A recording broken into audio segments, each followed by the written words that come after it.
Mi grupo cree que los datos que se van conociendo sobre el sistema financiero corroboran la interpretación que UPyD dio desde el inicio de la crisis. Efectivamente, ha habido una burbuja financiera que ha estallado, una burbuja inmobiliaria. Efectivamente, hay una crisis en las entidades de crédito, pero no en todas ellas. Han sido unas entidades muy concretas las que han tenido los problemas, las cajas de ahorros. No han sido el Banco de Santander, el BBVA, han sido unas entidades muy concretas. El entorno económico era el mismo, la burbuja era la misma. Resulta difícil no pensar que esa coincidencia tenga que ver con la politización en la gestión de estas entidades y con las malas decisiones que tomaron por criterios ajenos a los criterios empresariales.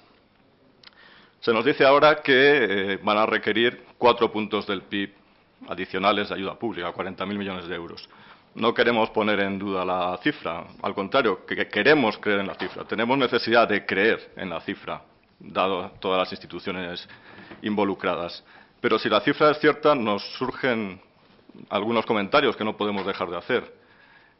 Cuando España comenzó la crisis tenía 37 puntos del PIB de deuda pública. 4 puntos del PIB eran perfectamente asumibles, no entonces, sino incluso cuando el gobierno del Partido Popular llegó al gobierno hace unos meses. ¿Qué tipo de actuación han tenido el Gobierno central, los gobiernos autonómicos, los supervisores para hacer frente a esta situación que era perfectamente manejable y gestionarla tan mal que han permitido que ese problema tan localizado del sistema financiero acabase contaminando al conjunto hasta llevarnos a una situación de tener que pedir un rescate europeo para ayudar a nuestro sistema financiero? Creo que es una pregunta importante que hasta ahora no se ha formulado y que como sociedad debemos formularnos. Antes de pasar página, todos querríamos pasar página, siempre es bueno mirar hacia adelante, pero mi grupo sigue pensando que antes de pasar página es necesario depurar responsabilidades de la administración de estas entidades y cómo han podido generar estos agujeros de 4 billones de las antiguas pesetas, en el caso de Bankia. Y pensamos que, dado que el FROB es el nuevo propietario de estas entidades, es importante que colabore en la depuración de responsabilidades, facilitando esta al máximo. Pensamos, por otro lado, que la despolitización de esas entidades no se ha completado, que los órganos de gobierno son complejos. Tenemos en el caso de Bankia el Consejo de Administración de Caja Madrid, el de BCA, el de Bankia, y que sería importante completar el apenas iniciado proceso de despolitización y de reforma de los órganos de gobierno. Pasando al momento actual, los interrogantes de mi grupo son ya conocidos. A riesgo de aburrir al señor ministro, se los tengo que repetir. En primer lugar, ¿cuál va a ser el coste para los contribuyentes de este rescate, de estas intervenciones? Cada vez es más insostenible decir que el coste es cero. Las aportaciones son ya de capital en los bancos, no es de deuda, por tanto más difícil de recuperar. Ha habido recientemente una revisión de los datos de déficit y de deuda. Hay un grupo de entidades que está en un proceso de resolución, con lo que se deduce que no se va a recuperar todo ese dinero. ¿No nos puede dar una estimación realista del coste para el contribuyente o de cómo se propone recuperar estas cantidades? Ahora parece que el mensaje es que el banco malo va a ser muy atractivo. Puede que se haga atractivo, tendrá que ser atractivo si se quiere que vayan inversores privados y participen, pero si es atractivo tendrá que ser porque se transfieren los activos a un precio muy bajo, y si se hace eso, los agujeros no estarán en el banco malo, pero estarán en las entidades de origen. O sea, que el banco malo sea atractivo no se puede interpretar como que esto no va a tener coste para el contribuyente, simplemente el coste aflorará en las entidades en vez de aflorar en el banco malo, como el señor ministro sabe perfectamente. Segundo interrogante tiene que ver con los propietarios de preferentes. ¿En qué situación quedan?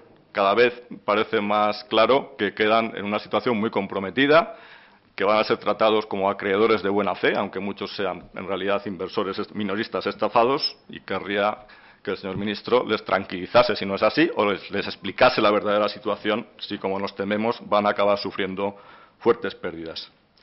Y también nos preocupa el diseño final de nuestro sistema bancario, una vez que se complete esta reestructuración. No hay un peligro de exceso de concentración, de oligopolio y de intervencionismo también del Ministerio en el diseño de este nuevo sistema financiero español. Paso finalmente a la dimensión europea de estos problemas, porque tienen una dimensión europea, no son únicamente ya problemas españoles. En intervenciones anteriores del señor ministro se daba por hecha o parecía darse por hecha la recapitalización directa de las entidades. Sin embargo, hace pocas fechas, Alemania, ni más ni menos, Holanda, Finlandia, ponían esto en duda, o al menos hacían una interpretación distinta de la que aquí habíamos recibido. Parece que ellos piensan que esa recapitalización directa, de suceder, sería para los nuevos problemas que surjan cuando haya supervisión única, pero no para los anteriores, que son los problemas que tenemos en España. ¿Nos puede informar, hasta donde usted sepa, cuál es la situación respecto a este problema? Relacionado con esto, ¿el calendario para la supervisión única europea se va a cumplir? O, como también parecían apuntar estos países, es posible que el calendario se atrase, porque el supervisor único es una condición previa para que pueda tener lugar esa recapitalización directa. En España acaban de presentar los presupuestos generales del Estado para el año 2013, restrictivos de nuevo en medio de la recesión, y hemos visto en países vecinos como Grecia, nuestro directo vecino Portugal, a qué conducen estas estrategias: a una mayor recesión y a que incluso los objetivos de déficit sean difíciles de cumplir. ¿No teme que en nuestro país suceda lo mismo? Nosotros nos tememos que, si nada lo remedia, si algún milagro no lo remedia, las mismas causas produzcan los mismos efectos y las mismas estrategias nos lleven a nosotros dentro de poco a una situación parecida a la de nuestros vecinos portugueses. Si eso es así y nos vemos abocados a un segundo rescate, en este caso ya no financiero, sino directamente de la deuda pública, hay cuestiones sucedidas en las últimas semanas que mi grupo no entiende. Ahora tenemos un respiro, los tipos de interés han bajado, pero esos tipos de interés menores se deben a que el Banco Central Europeo dijo que intervendría en los mercados, y esa intervención está condicionada a la petición formal de rescate. El Gobierno dice, bueno, como los tipos han descendido, ya no pedimos el rescate, pero aplicando la lógica, cabe pensar que en el momento que los mercados piensen que no se pide el rescate, piensen que no va a intervenir el Banco Central Europeo y los tipos repunten. ¿Es esta la interpretación del señor ministro o es una interpretación de mi grupo? Por otro lado, se nos dice que están a la espera de saber las condiciones, pero el comisario Rehn nos decía el otro día que la Unión está dispuesta a intervenir. Suponemos que si está dispuesta a intervenir es que sabe las condiciones. ¿A quién preguntan las condiciones? ¿Cuáles les han dicho hasta ahora? ¿Tienen un margen de capacidad de influir sobre esas condiciones o simplemente están esperando a que alguien se las comunique? Un último comentario, pero no menos importante. Esperamos sinceramente que esta dilación en la toma de decisiones no tenga absolutamente nada que ver con las elecciones gallegas, ni vascas, ni catalanas. El Gobierno tuvo un primer respiro cuando llegó al poder, que en nuestra opinión desperdició por esperar a las elecciones andaluzas, y el margen de maniobra cada vez es menor. Esperamos que entre las consideraciones que el Gobierno está teniendo en cuenta para aplazar la petición de rescate no se encuentre el proceso electoral en ciernes. Me dice el tema de, los órganos de gobierno. Es decir, el informe del Fondo Monetario Internacional decía el tema de la despolitización, pero le advierto que el informe del Fondo Monetario Internacional es de abril. Y en mayo, como usted sabe perfectamente, pasaron una serie de cuestiones en algunas entidades concretas, que supusieron, desde mi punto de vista, una despolitización clarísima al respecto y una profesionalización de los órganos de gobierno. Después me vuelvo a repetir el tema de las preferentes. Yo aquí les digo, es decir, si soy absolutamente consciente, mirando para adelante, de la problemática. He reconocido que se ha producido una situación en la cual había un desajuste entre el perfil del tenedor de la preferente y las características de la preferente. Y ahí estamos, tanto el Banco de España, que es el responsable, como el Gobierno, trabajando al respecto para que las condiciones del canje sean las mejores posibles. Y creo que algunas actuaciones, como por ejemplo la de Galicia, está dando lugar a que efectivamente, sobre todo todos aquellos que eran especialmente inadecuados para la tenencia de estos productos, puedan salir sin una pérdida importante al respecto. Y eso es lo que tenemos que intentar conseguir entre todos. El problema no es la preferente, es la colocación que se hizo de las preferentes. Pero ya ahora tenemos lo que tenemos colocado.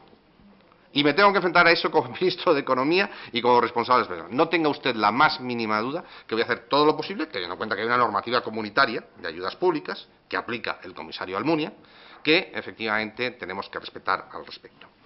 Y después me habla usted del segundo rescate, no segundo rescate. Yo le vuelvo a repetir lo mismo. Esto de los rescates, si me permite usted, no es apretar un botón. Es, si me permite, un poquito tiene otro tipo de connotaciones y otro tipo de aspectos. Y lo que le puedo decir es que en la responsabilidad del gobierno español se analizarán todas las consecuencias tanto de una decisión en una dirección como en otra, como lo que he dicho anteriormente. Y, por supuesto, no se va a tomar una decisión sin tener en consideración todas las implicaciones que tienen para nosotros y para el conjunto de la Unión. Y creo que esa es la actitud responsable que debe tener un gobierno. Para que no digan que solo hablamos de temas técnicos en esta comisión, vamos a empezar con un debate más bien filosófico, que es dónde situar los acontecimientos en el tiempo. Yo cuando le hablo de responsabilidades siempre me dice que es un tema pasado. Se generaron en el pasado, pero yo le estoy hablando de futuro, porque nunca se han depurado. Le estoy diciendo que en el futuro se depuren las responsabilidades que nunca se han depurado, que en el futuro el FROB colabore con la justicia, que en el futuro los ciudadanos no piensen que ha habido personas que han hundido a las entidades y a cambio se han llevado, como en Galicia, 52 millones de euros de indemnización. Le estoy hablando de futuro, no le estoy hablando de pasado, en mi opinión. Respecto a la politización de las entidades, hemos avanzado. Cuando mi grupo empezó a denunciar este tema, el problema no existía. Ahora sí existía, pero ya está solucionado. Me recuerda al anterior presidente del Gobierno, que decía que no había crisis y luego que ya habíamos salido de ella. Bueno, es un avance. El problema existía. Según usted, está solucionado. Según el Fondo Monetario, cuando estudió el sistema financiero español, había un peligro de que la politización contaminase a los buenos bancos, a los nuevos bancos. Yo no soy el inquisidor y no voy a traer aquí nombres y apellidos, no es mi función. Pero también le he planteado una cuestión de diseño. ¿Tiene sentido que los organismos de gobierno nacidos de los SIPs sigan vigentes y haya un Consejo de Administración de Caja Madrid, de BFA, de Bankia? ¿O habría que reformar esas estructuras de gobierno? El coste de las ayudas. Me debo haber explicado mal. Yo no me estaba refiriendo al coste de pedir el préstamo. Me estaba refiriendo al coste para el contribuyente. ¿Cuántas de esas ayudas no se van a recuperar?